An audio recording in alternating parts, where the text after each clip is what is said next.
Espíritu Santo de Dios. Amén y amén. Gloria sea a Cristo Jesús. Bien, Jueces, capítulo número 7, vamos a concentrarnos del verso 16 en adelante, que es sí el estudio que nos toca analizar en este tiempo, entendiendo y recordando también de qué manera Dios había tratado con un hombre llamado Gedeón. Amén. Gedeón había recibido múltiples certificaciones de Dios para su vida con respecto a la labor que él tenía que realizar. ¿Cuál era esa? Levantarse como un caudillo, como un liberador de su pueblo, para sí guiarlos a la batalla y derrotar a los madianitas, amalecitas, sí, los cuales habían tomado dominio sobre Israel durante muchos años. Mi amado hermano, Dios pues queriendo aumentar la fe en este hombre, le hace descender al campamento de los madianitas y al mismo tiempo, si Dios le permite escuchar, sí, me imagino que él debió haber estado escondido tras una tienda, sí, escuchar un testimonio de un sueño que le contaba un hombre a otro hombre. Dentro de ese testimonio, por así decirlo, Gedeón entiende que ha sido Dios, sí, quien le ha dado la victoria.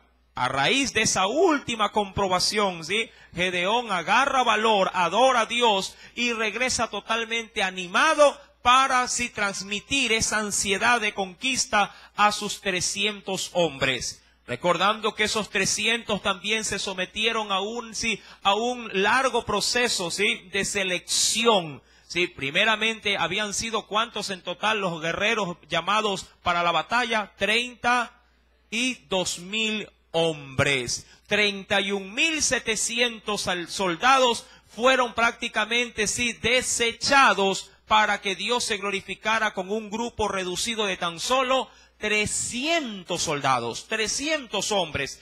Esos 300 habrían de pelear una gran guerra, sí, contra un ejército innumerable. Matemáticamente hablando, era imposible de que los 300 pudieran vencer a tan vasto ejército.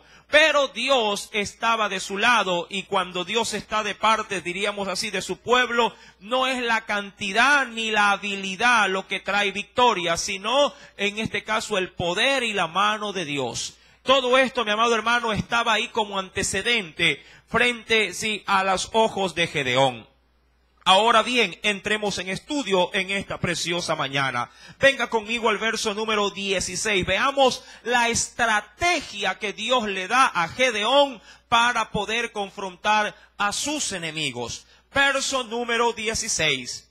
Y repartiendo, dice, los 300 hombres en 3 escuadrones, dio a todos ellos trompetas, dice ahí, en sus manos, y cántaros vacíos con teas ardiendo dentro, dice ahí, de los cántaros. Entendamos, mi amado hermano, sí, estos aspectos que son también de gran bendición. Recuerde que debemos de ver la Escritura no solamente en letra muerta, debemos también analizarlo bajo el marco espiritual de la fe.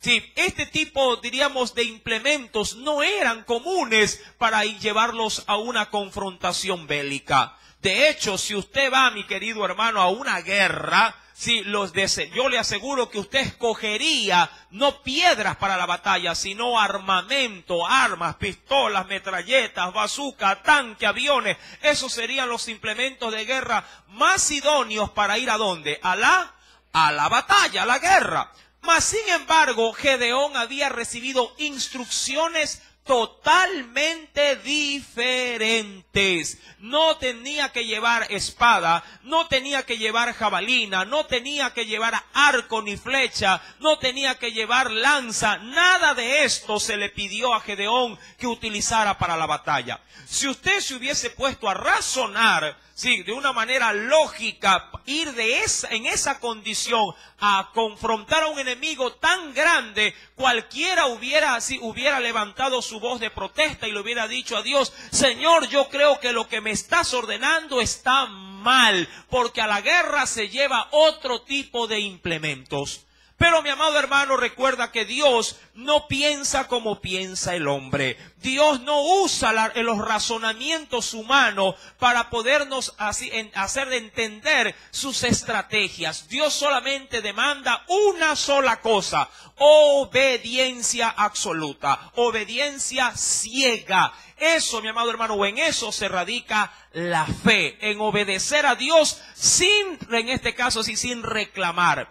Gedeón le dice ahora a sus 300 soldados, sí, me imagino que debieron haber llevado armamento, pero sí, les cambió sus armas. Verso número 16, y puso en ellos, dice la Biblia, sí, dio a todos ellos trompetas en sus manos. Imaginémonos dentro del escenario bíblico. Usted forma parte de esos 300. De pronto tiene la espada en su mano o la lanza. Y de pronto Gedeón le dice, a ver hijito, deje la espada, deje la lanza y tenga una trompeta. Y usted dice, ¿qué? ¿Vamos a cantar? Sí, ¿vamos a un concierto? ¿O voy a formar parte de alguna sinfónica? Sí, vamos a la guerra, Gedeón. Pero ojo, ya existía una preelección, una preselección de estos hombres. De ahí que ninguno cuestionó la orden de Gedeón.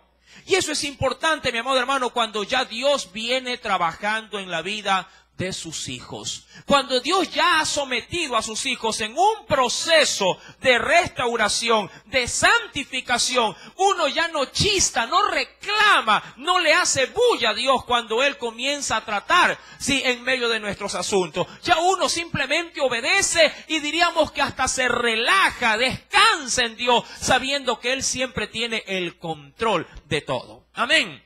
Estos hombres reciben trompetas y nadie, por lo menos bíblicamente, no se observa bajo ningún texto bíblico que ellos hayan protestado por esta situación. Todos tomaron silenciosamente las trompetas en una mano y en otra mano, mira lo que llevaban. Versículo número 16. Y también dice, cántaros, que no era otra cosita más que ollitas de barro. Eso era un cántaro, una olla de barro. Ahora, estos cántaros por lo general solían ser chimbuzos o canecas, ¿sí? Donde pues, se podía almacenar hasta 37.5 litros de agua. Eso era un cántaro por lo general estándar, sí, israelita. Un jarrón, bueno, si podríamos utilizar como muestra el florero que tenemos acá, si usted más o menos lo observa desde lejos, sí, un cántaro tenía por lo general ese tipo de estructura y de medida, un cántaro grande. En una mano, recuerda, y no había obviamente lugar para llevar una espada o una lanza o mucho menos un escudo para protegerse. En una mano llevaban una trompeta, en otra mano llevaban un cántaro. Y por eso es que en este tercer elemento que dice la Biblia en el verso 16, que dentro de los cántaros llevaban dentro de ellos, ¿qué cosa?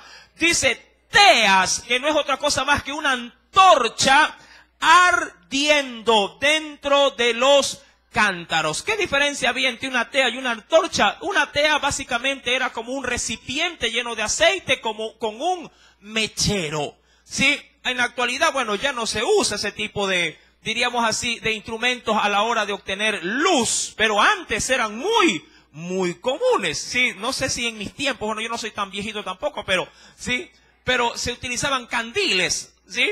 Antes, cuando la gente salía a vender su hot dog y cosas como esto, utilizaban, ¿verdad?, de querosén, candiles que bombeaban y se encendía una luz maravillosa, ¿verdad? Uno quedaba plasmado al ver estas cosas. En la actualidad ya la gente no le para ni bola. Ahora son foquitos LED, ¿verdad? Muy diferente a nuestros tiempos.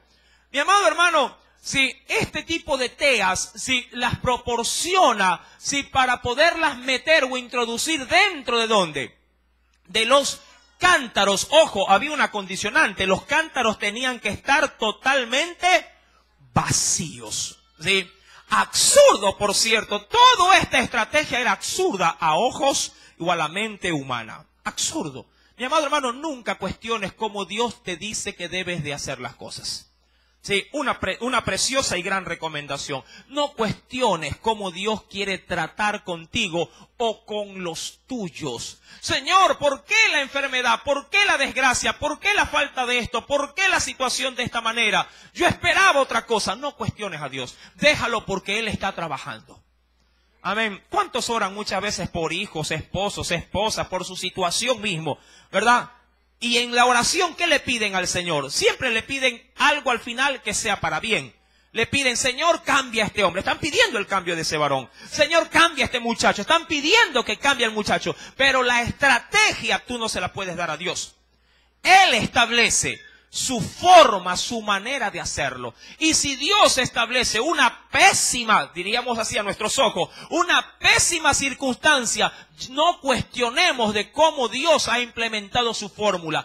Déjalo que Él siga trabajando. Puede ser doloroso para ti, de seguro que sí. Puede ser angustioso para ti que estás orando, pero tienes que soportarlo porque es Dios quien ha iniciado su labor.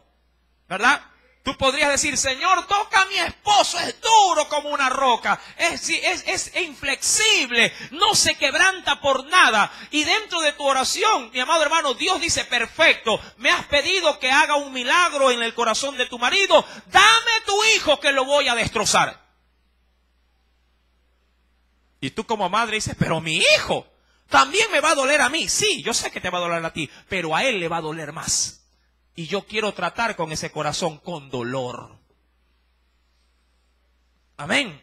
Quiero tratar con tu hogar así, a fuerza, porque mientras más duro es el corazón, mayor debe de ser también la tensión para que pueda aplicar Dios, sí, su propósito.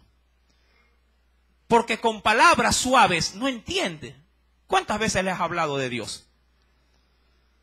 Y le hablas de amor, le hablas de misericordia, le hablas con ternura. Mi hijo, busque de Dios, mi hijo tal cosa. Le está hablando al marido, no al hijo. Porque así lo trata con cariño. ¿Cuántos tratan con cariño a sus esposos? Aquí está el esposo, hable, sí. Sí, mi querida hermana, ¿verdad? Usted lo trata con ternura. Mi amor, vengo a la iglesia, el Señor es bueno, ¿verdad? Y el hombre es duro. No, yo voy cuando yo quiera. ¿Verdad? Nadie me ha contado. Sí, yo voy cuando yo quiera, no moleste. Sí, cuando Dios me toque. Ah, perfecto. Dios, de verdad. Ya te voy a tocar, le dice Dios. Eso sí, cuando Dios toca, mi amado hermano, el mundo se nos puede venir abajo. Amén. Pero sigo, esperando en que es Dios el que está trabajando. Y yo debo dejarlo trabajar. Amén. Ojo, no puedo ser obstáculo cuando Dios ha empezado a trabajar. Señor, ¿qué le estás haciendo a mi hijo?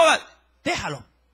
Dile, Señor, gracias, porque tú has comenzado a trabajar. Sí, es verdad, me está también golpeando a mí, me está causando un daño a mí, pero de seguro, esto hará cambiar el corazón de mi esposo en este caso.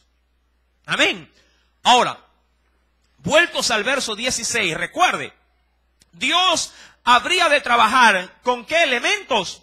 Trompetas, cántaros, ojo, vacíos y teas ardientes. Ahora, ¿esto tiene algún significado espiritual para mi vida en el día de hoy? Por supuesto que sí. ¿Y habrá algún texto bíblico que pueda desnudar esta forma de trabajar de Dios en mi vida? Por supuesto que sí. Acompáñame, en el amor del Señor, acompáñame a la segunda carta de los Corintios. ¿Cuántos están viniendo al estudio de Corintios? ¿Verdad? Dios también ahí trata, ¿verdad? Y nos enseña también en esa carta preciosa. Segunda carta a los Corintios, en el capítulo número 4. Si no has traído Biblia, busca a tu alrededor quién la tiene. Y si tú, mi amado hermano, tienes una Biblia y ves al de al lado que no la tiene, facilítasela o guíale. Amén. Recuerda que es la palabra de Dios la que va a producir en nosotros, ese cambio tan anhelado. Segunda carta a los Corintios, capítulo número 4. ¿Lo tiene? Dice el Señor: Bueno, quisiera leer desde los versos iniciales, pero me voy a concentrar desde el verso 5, pero quiero llegar al 6 y al 7, ¿sí? Solamente para tomar hilación en la lectura también ahí. ¿Ya lo encontró? Dice el Señor, porque no nos predicamos a nosotros mismos, es decir, no andamos anunciando el evangelio en función de nuestros propios méritos. Amén. No nos predicamos a nosotros mismos, sino a quién presentamos cuando predicamos la palabra. A Jesucristo como Señor, es decir, como amo y dueño absoluto de nuestras vidas. Verso número 5 sigue diciendo, y a nosotros como que nos presentamos, ¿sí? Como vuestros siervos o empleados o sirvientes, dice ahí, ¿por amor de quién? Por amor de Jesús. Ahora, aquí quiero llegar. Verso 6, porque Dios, vaya poniéndole asunto a esto, que mandó, ¿sí?, que de las tinieblas resplandeciese, ¿qué cosa? La luz. ¿Eso dónde sucedió? ¿En qué evento pasó esto? ¿En dónde pasó esto? Ojo, sea práctico en la lectura. ¿En dónde sucedió esto? Vamos, usted lo sabe, ¿en dónde? En la creación sucedió eso. Dios mandó que de las tinieblas fuese la luz y la luz se hizo. Y eso apareció antes de que Dios hiciese ¿qué cosa? Los astros mayores, el sol y la luna. Usted bien puede ahorita explicar por situación natural, ¿por qué hay luz en este momento? Ah, porque el sol está ahí. En el principio Dios no se valió del sol y mandó a que haya luz y la luz se hizo. Punto. ¿Qué utilizó Dios para que la luz existiese? Su gloria, su palabra, su poder. Punto. Esa es la explicación. No podemos tener algo lógico o razonable para decir, ¿y de dónde salió la luz? ¿Y por qué fue la luz? ¿Qué aprendió Dios? No, olvídese de eso. Amén. Dios lo hizo, yo lo creo y lo acepto. Amén. Ahora, veamos a dónde queremos llegar. Recuerde este análisis que está haciendo, sí, el apóstol Pablo. Porque Dios que mandó que de las tinieblas resplandeciese la luz, es el que, dice, resplandeció. ¿En dónde resplandeció también ahora el Señor? Ahora, usted se metió un foco acá adentro. No. Dios hizo que en su vida también resplandeciese, ¿qué cosa? Una luz. Ahora, ¿qué provocó que esa luz se resplandeciese? Cristo Jesús.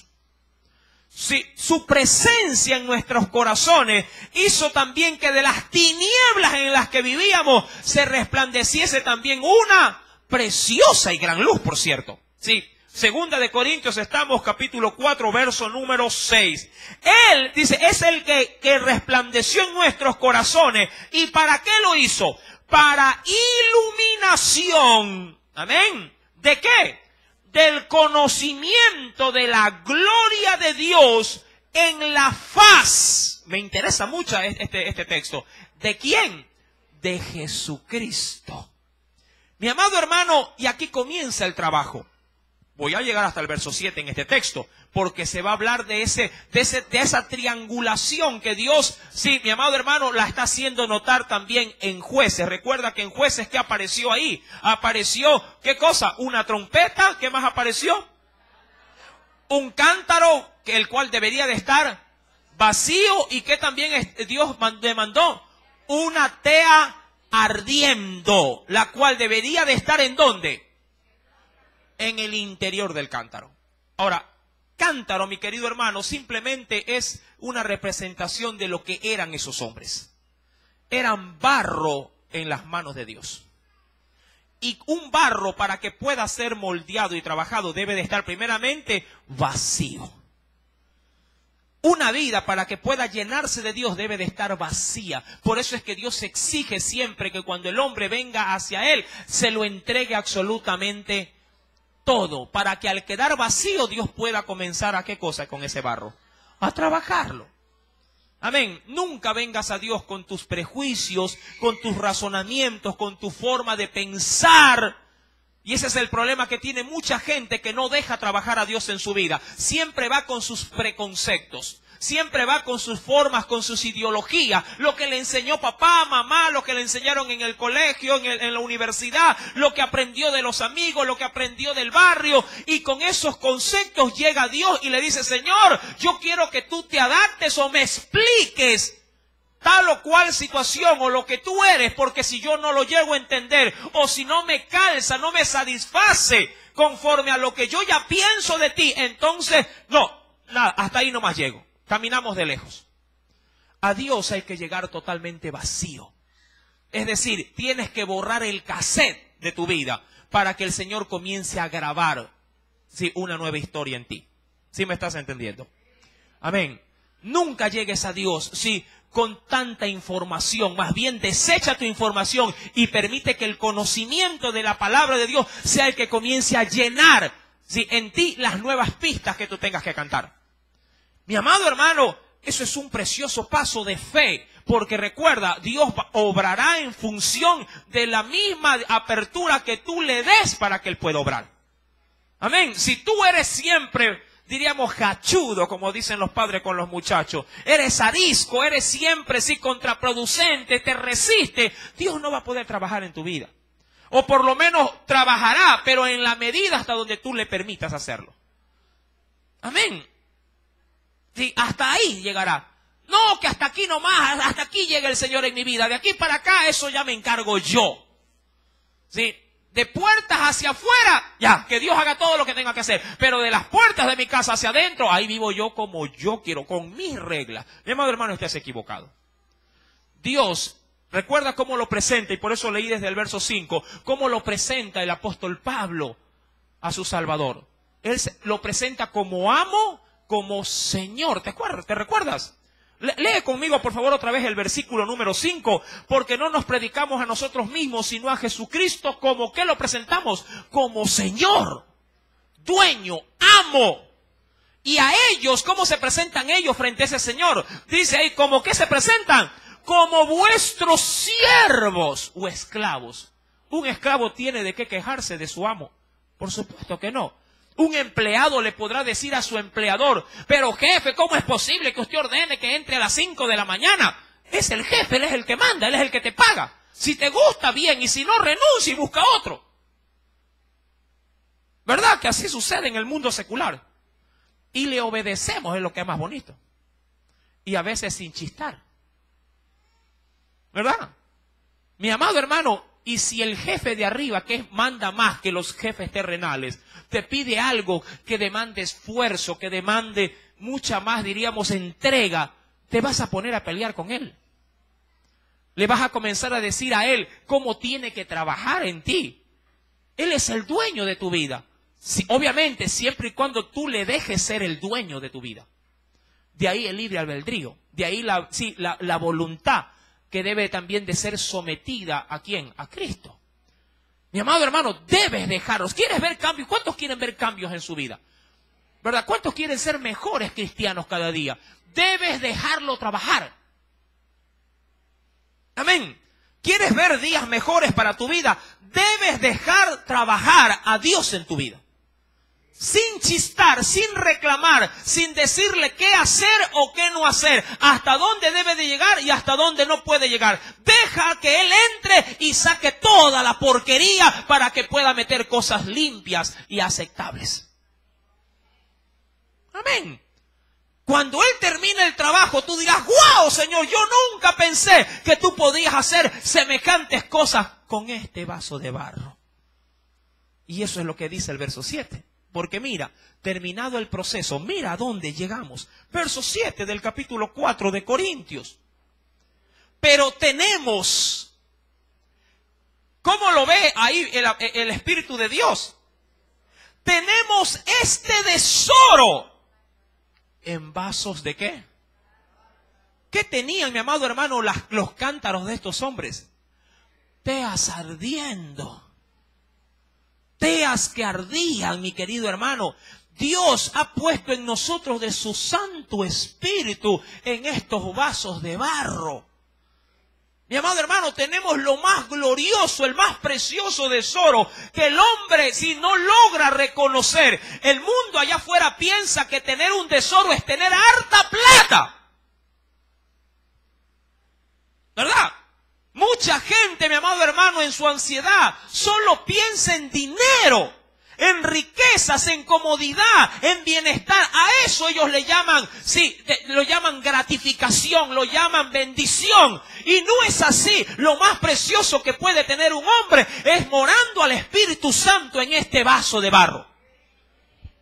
Ahora, ¿qué tú estimas precioso en tu vida? ¿Tus hijos? ¿Tu familia? Sí, son motivos de gran alegría. Pero si aún estos te fallan, Dios nunca te fallará. No hay cosa más gloriosa que el hombre pueda buscar y ansiar, que es la presencia del Espíritu Santo como té ardiendo dentro de su interior. ¿Por qué te anhela así? ¿Por qué te desesperas tú en la vida? ¿Por el dinero? ¿Ah? ¿Por qué tanto te desesperas en la vida? ¿Por poner un pan más sobre la mesa? Mi amado hermano, tu desesperación, tu ansiedad debería de ser por buscar de la presencia del Espíritu Santo. Porque eso, mi amado hermano, traerá tanta paz a tu vida que sin importar que hayan 2, 3 o 4 panes, así sea que estés mordiendo una rosquita, la estarás mordiendo y disfrutando en paz porque Dios te ha dado esa paz. Podrías abrir tu cajón y ver el mismo calzoncillo, hablando del hombre, decir, solo tengo 2, el que tengo puesto y pero te lo pones con alegría. Soy muy práctico en esto, mi amado hermano. Podría haber cogido medias o camisas.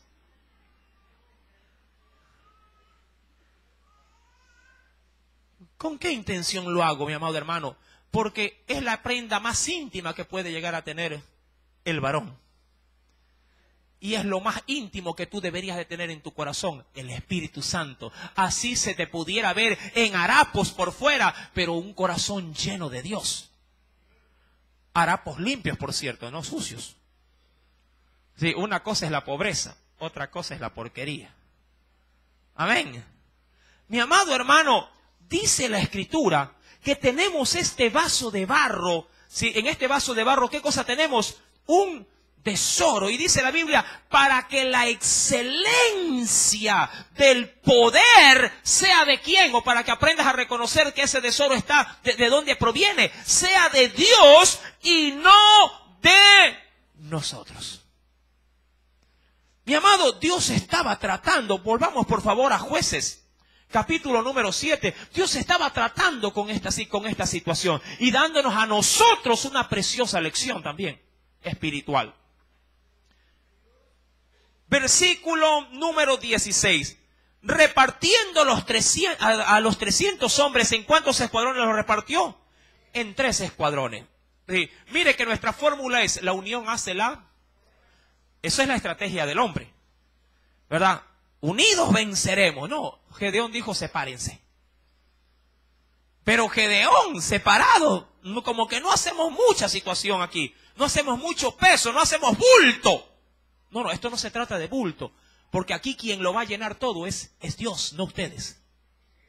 Amén. Y eso puede llegar a pasar en tu casa. Pero pastor, soy solo yo el único que busca, que arrea a estos muchachos. Soy el único que clamo, el único que se levanta de madrugada. Soy el único que estoy buscando la iglesia. Soy el único que leo. Mi amado hermano, sí, así es, eres solo tú. Pero tú no solo vas a vencer. Es quien pelea de tu lado el que va a darte la victoria. Y Él lo llena todo y lo abarca todo también. Amén. Los divide en 3 grupos, dice la Biblia, versículo número 16. Y a ellos le da, ¿qué otra cosa les da? Les da un alimento esencial que no debe de faltar en la vida de un creyente. ¿Qué cosa les dio? Trompetas. Trompetas, mi amado hermano. ¿Trompetas para qué? Si no era tiempo de cántico, era tiempo de guerra. Sí. Vuelvo y repito, muchos dirían, pero Señor, esto está mal. Lo que necesito es un buen garrote para aquietar a este hombre. Lo que necesito es un buen sable para partirle los lomos. No, Dios dice, tranquilo, lo que ellos necesitan es el sonar de esas trompetas. Veamos, mi amado hermano, qué nos dice la Escritura con respecto a esto. Quisiera primeramente ir a un precioso libro que sí existe en la Biblia, por si acaso, Joel. Vamos a Joel. Muchos ni saben, que Joel es bíblico, sí. Vamos, por favor, a ese libro. Libro de Joel, en el capítulo número 2. ¿Dónde está Joel? Entre Génesis y Apocalipsis, ¿verdad? Y si no lo encuentra ahí, váyase al índice que ahí lo encuentra. Está después del libro de Daniel, ahí viene Oseas, y seguidamente está Joel. ¿Lo encontró?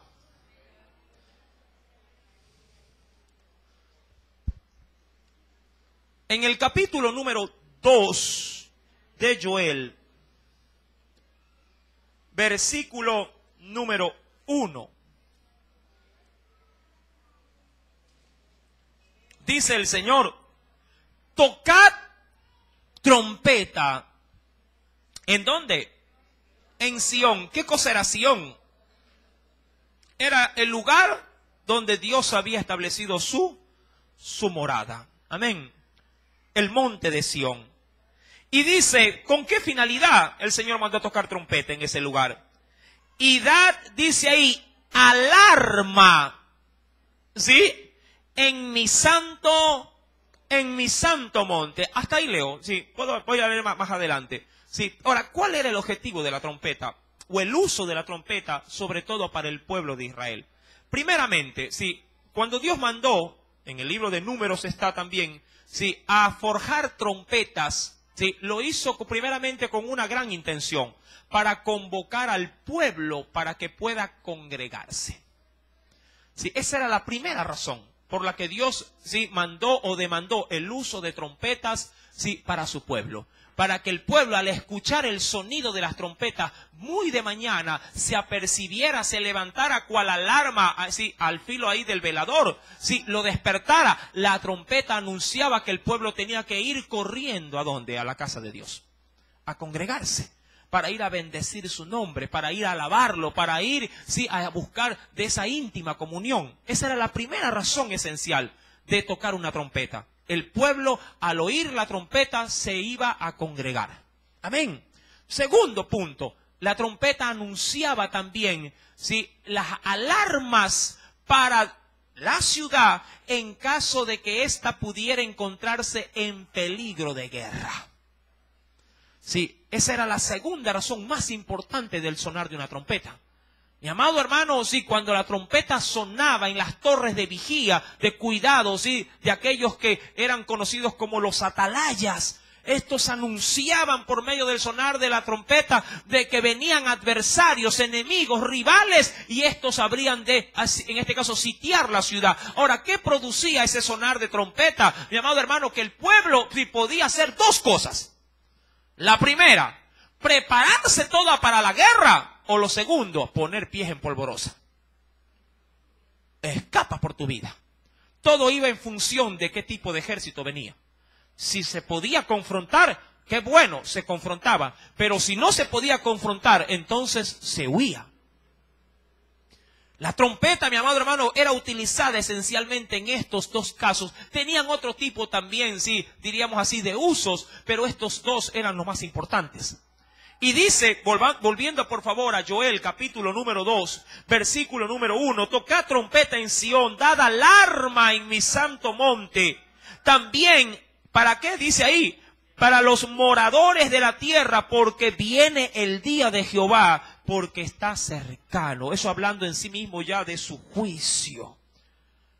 Mi amado hermano, la Escritura con respecto a este asunto del sonarse de las trompetas, y en función del caso mismo de Gedeón, sí, tiene una aplicación muy práctica que se encuentra en el libro de Isaías. Acompáñame, por favor.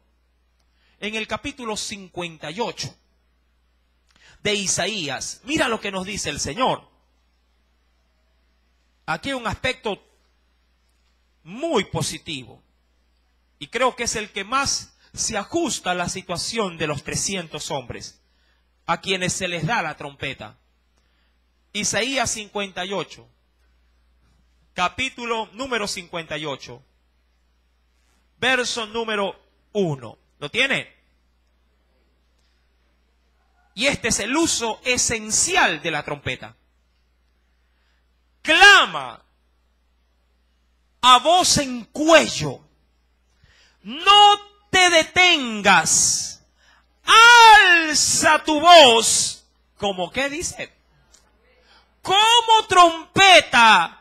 Y anuncia a mi pueblo su rebelión y a la casa de Jacob su pecado. Ese es el uso esencial de la trompeta. Tocar, anunciar, proclamar por medio de la palabra de Dios, sí, a todos los hombres, propios y extraños, sí, el juicio de Dios que habrá de venir sobre ellos si no se arrepienten.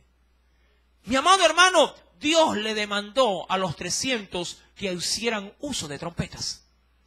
Es decir, que al sonar de las mismas, sí, el pueblo que estaba del otro lado, que eran sus enemigos, se apercibieran por el sonar de las mismas, sí, de que algo, sí, habría de estremecer su campamento. Mi amado hermano, cuando retomamos, por favor, al versículo 16, entendemos entonces que Dios utiliza estos aspectos. La luz dentro de los cántaros, que no era otra cosa más que la misma presencia de Dios dentro de hombres que como sinónimo eran vasos de barro, pero que Dios los podía usar por su poder. ¿Para qué? Para anunciar lo que habría de venir. Guerra para sus enemigos. Mi amado, en el verso 17 viene la práctica, la puesta, mi amado hermano, en obra de este mandamiento de guerra. Y les dijo, ¿quién? Gedeón. Él era quien comandaba a estos 300. Y les dijo, miradme a mí. Qué preciosa expresión. Y aquí me detengo. Miradme a mí. Nunca pidas a otros que hagan algo que tú no estás dispuesto a hacer. Amén. ¿Quieres que Dios perfeccione la vida de tu esposo? ¿Perfeccione la vida de tu esposa? Si quieres que Dios transforme la vida de tus hijos, ¿quieres que Dios arregle la situación, sí, en los demás? Tienes que ser ejemplo de la obra de Dios que ya se está, en este caso, estableciendo en tu propia vida. Gedeón dijo, miradme a mí, cómo yo lo hago. Y ahí, háganlo ustedes. Muchachos, vayan a la iglesia. Maridos que le dicen a su esposa, oren por mí. Y él se queda viendo el partido. ¿Sí? Vayan, oren por mí. Vayan a orar ustedes, congréguense ustedes, lean ustedes, vigilen ustedes. No, mi amado hermano. Miradme a mí. Sé de ejemplo. Hazlo tú para que otros puedan seguir tu ejemplo.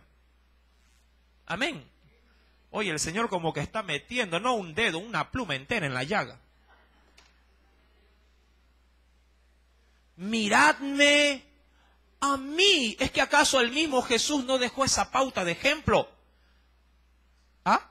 Miradme a mí que soy manso y humilde de corazón. Él se puso de ejemplo. Yo tengo un texto que siempre lo trillo cuando doy enseñanza con respecto a esta situación, el cual se encuentra en Hechos capítulo 1, verso 1.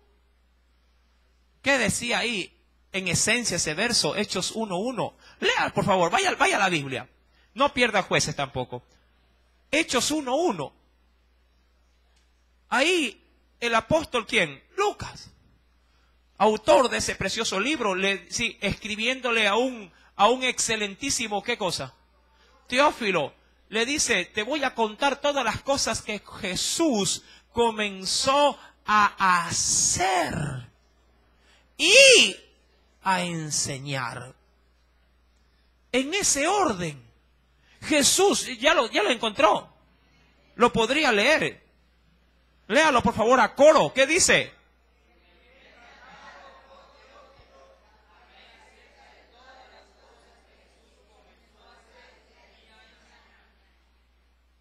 Jesús comenzó a y luego a en ese orden. En ese orden. Jesús no comenzó a enseñar. Primero comenzó a hacer. Y luego comenzó. Dile, ¿podrías tú llegar a tu casa y decirle a los tuyos, miradme a mí? Úsame a mí como ejemplo. Ponme o pon tu mirada en mí porque yo la tengo puesta en Cristo. ¿Recuerda usted la frase también de Pablo? Sed imitadores de mí, como yo también lo soy ¿de quién? De Cristo. Miradme a mí, dice Gedeón. Cosa curiosa, Gedeón en la noche anterior, antes de descender al campamento, sí, estaba lleno de toda clase de temores. Estaba lleno de toda clase, diríamos así, de dudas. Era el hombre más inestable para poder ser seguido. Pero cuando Dios trata, mi amado hermano, con el corazón sí que está dudando, sí, luego de la experiencia sales el hombre más fortalecido en la fe. Es decir, ¿qué es lo que te estoy tratando prácticamente de dar a conocer? Es decir, que hasta ayer pudiste haber sido el hombre más timorato de todo, pero cuando Dios trata hoy con tu vida, puedes salir aún después de un culto como el hombre más valeroso de la tierra. Y quiero poner una advertencia, sobre todo para la gente que pudiera estar hoy aquí escuchando y de pronto viendo a diríamos así, a su ejemplo caído, podría llegar a decir, este no va a cambiar nunca. Mi amado hermano, si Dios trata y tú lo dejas tratar, Dios puede, sí, aún hacer de esa persona un ser mucho más especial que tú mismo. Porque esto no depende del que corre ni del que quiere, sino de Dios, quien puede llegar a tener misericordia. Amén. Pablo decía, cuidado, yo siendo heraldo, siendo de pronto un ejemplo, siendo yo el que está a la punta, me pudiera quedar al último.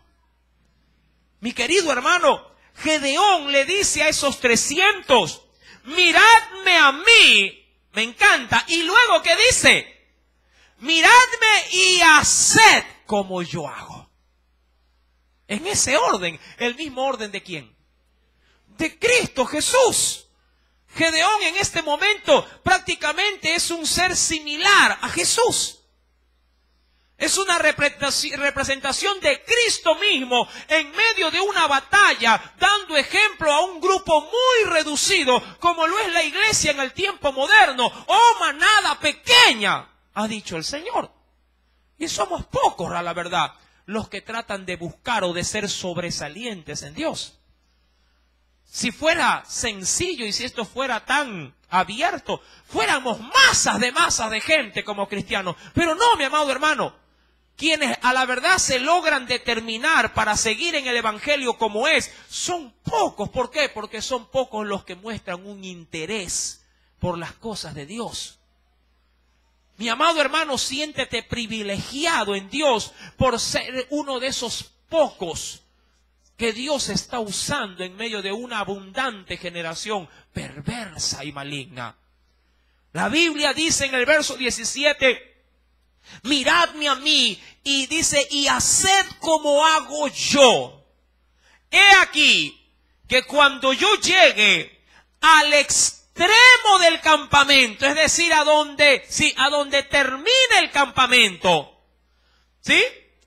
Haréis vosotros como hago yo. Ahora, ¿quién va a la cabeza de todo esto? Gedeón. ¿Dónde estás tú para dejar el ejemplo? ¿A la cabeza o a la cola? ¿Ah? Deberías de ser cabeza y no cola. Sí. A ver, vamos a orar, muchachos. A ver, ¿quién debe de ir a la batuta de esto? ¿Quién? Anda tú que tengo sueño. ¿Quién debe de llevar la trompeta? ¿Quién debe de llevar la bandera? No, los hermanos llevan a la bandera, o sea, a la mujer. A lavar, dice. Mi amado hermano, quien debe de ir a la punta es usted. Amén. Quien debe de dar la ruta, el camino, como lo decía Gedeón, hasta el otro extremo, de un lugar a otro, desde el inicio hasta el fin, sigue siendo tú. Amén. Debes de ser el modelo, el molde y el camino, así como Cristo lo ha sido para nosotros. Sí, el Señor se ha puesto como ejemplo. Él ha mostrado la ruta, el camino, y sus hijos deben de seguir sus pisadas. Dice la Biblia, mi querido hermano, verso 17, he aquí que cuando yo llegue al extremo del campamento, haréis, dice ahí, vosotros como hago yo. Y es decir que Gedeón, ¿qué usó en ese momento? Gedeón también tomó, ¿qué cosa? Tomó su trompeta, tomó su cántaro y le metió dentro del interior del cántaro la tea ardiendo. ¿Sí? Ahora, la tea se la pudo llevar afuera. Y de pronto la trompeta se la pudo meter ¿en dónde? En el cántaro.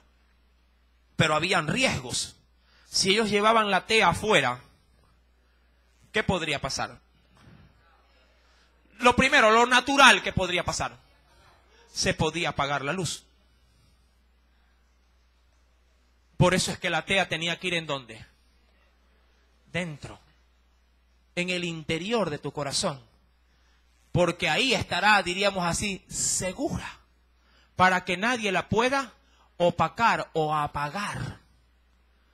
Por eso que a la tea hay que cuidarla para que nunca su luz se extingue o se apague. Ojo, mire que le doy en ese orden. Se extingue, es decir, se vaya perdiendo luminosidad, o lo que fuera peor, se apague por completo. Tú cuidas, mi amado hermano, lo que Dios te ha mostrado durante tanto tiempo.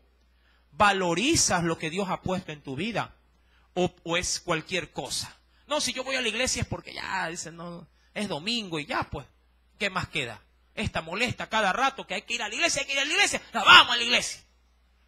Como para decir, ya hice lo que tú, ahora tú haces lo que yo quiero. Ten cuidado, mi amado hermano, porque si desechas, si esto, no desechas ni a tu mujer, ni a tu marido, ni a tus hijos, estás desechando a Dios. Porque no es la palabra de ellos los que escribieron la Biblia, es el Espíritu de Dios quien ha inspirado a hombres y mujeres para que esta palabra pueda estar hoy delante de nosotros. Mi querido hermano, la tea, sí, fue puesta dentro del cántaro, la trompeta fue cogida y quien iba a la cabeza con estos elementos era el propio Gedeón. Diciéndole a los 300, hagan como yo hago. Verso número 18, entremos en acción del texto. Yo, les dice él, yo tocaré la trompeta. ¿Cuántos tocan trompeta? A ver, vamos a ver si es cierto. ¿Cuántos tocan trompeta? Ya usted sabe el significado. No hablo del instrumento. Hablo en sí mismo de lo que esto representa en nuestra vida. ¿Qué decía Isaías 58, verso 1? Tocad. ¿Y qué representaba esto? Anunciad a mi pueblo su rebelión, su pecado. ¿Cuántos lo hacen? ¿Cuántos tocan trompeta? ¿Cuántos cogen la palabra de Dios, que es el mensaje que debe de salir por nuestros labios, sí, y la alzan en voz en cuello, sí, y se dejan oír por las gentes? ¿Cuántos salen a evangelizar? A ver, ¿cuántos gedeones tengo acá? ¿Llegaremos a 300?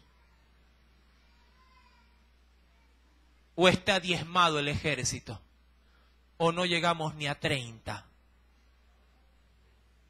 ¿Cuántos gedeones hay por acá? Dan pena los días viernes. Mi amado hermano, yo entiendo, mi querido hermano, que hay labores que hacer. Yo entiendo que tenemos responsabilidades que cumplir. Pero también entiendo que mi paso por este mundo debe de ser ahora en Cristo Jesús, en este caso, por el compromiso y la obra que Dios ha hecho en mi vida, debe de ser también de entrega, sí, a la causa de Dios. Mi vida debe también tener el afán y la ansiedad de tomar en mi mano mi trompeta Porque eso sí, a cada uno de los 300 le fue dada su propia trompeta.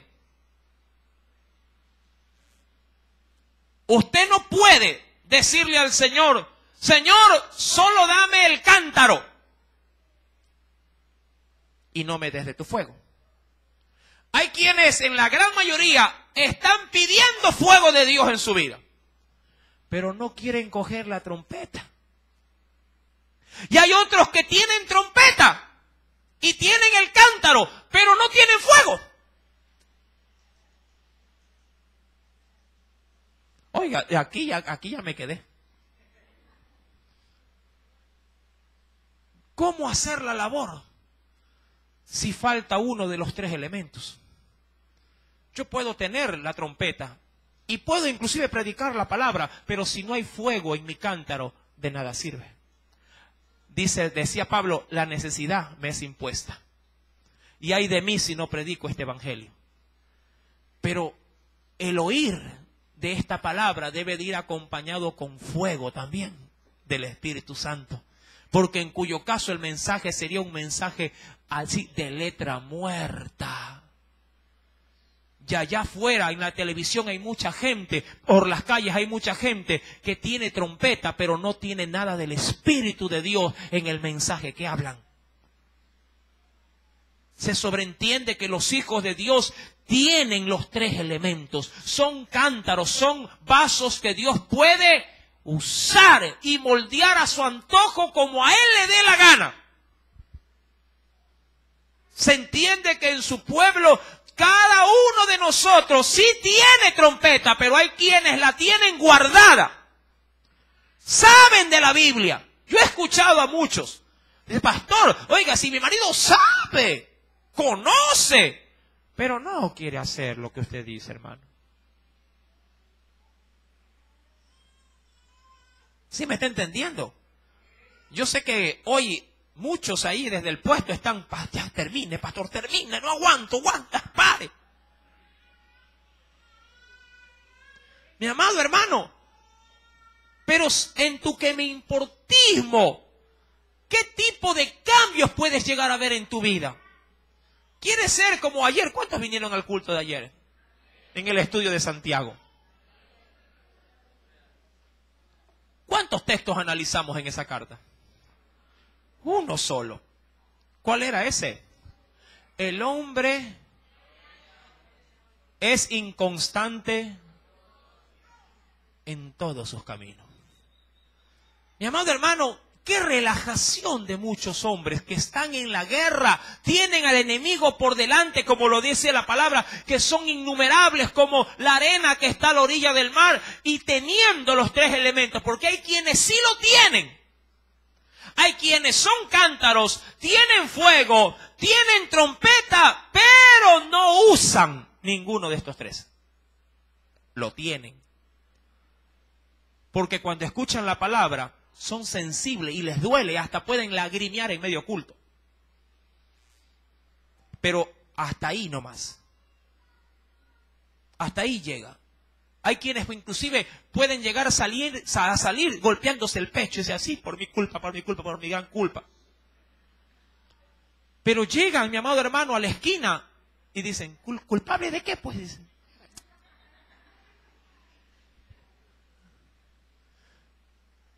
Así de sencillo. Mi amado hermano, pero cada día o cada vez que tú, oyendo la advertencia de Dios, simplemente decides hacer de tu vida lo que tú deseas y no lo que Dios desea, mi amado hermano, cierras el reino de los cielos a hombres y mujeres a que allá afuera lo están solicitando a gritos. ¿O es que acaso el Espíritu Santo por medio de Pablo no dice cómo oirán si no hay quien les predique? Preciosos son los pies, dice, que anuncian la paz. Pero para poder anunciar hay que decidirse a ponerse en pie y decir, hermano, yo estoy aquí. Úseme en el nombre de Jesús en cualquier labor y de seguro yo lo voy a poner a trabajar. Muchos están anhelando y deseando, pastor, yo quiero trabajar en la iglesia, quiero trabajar en la iglesia. Perfecto, venga el miércoles, venga el viernes, venga el sábado y lo voy a poner a predicar en todo este sector.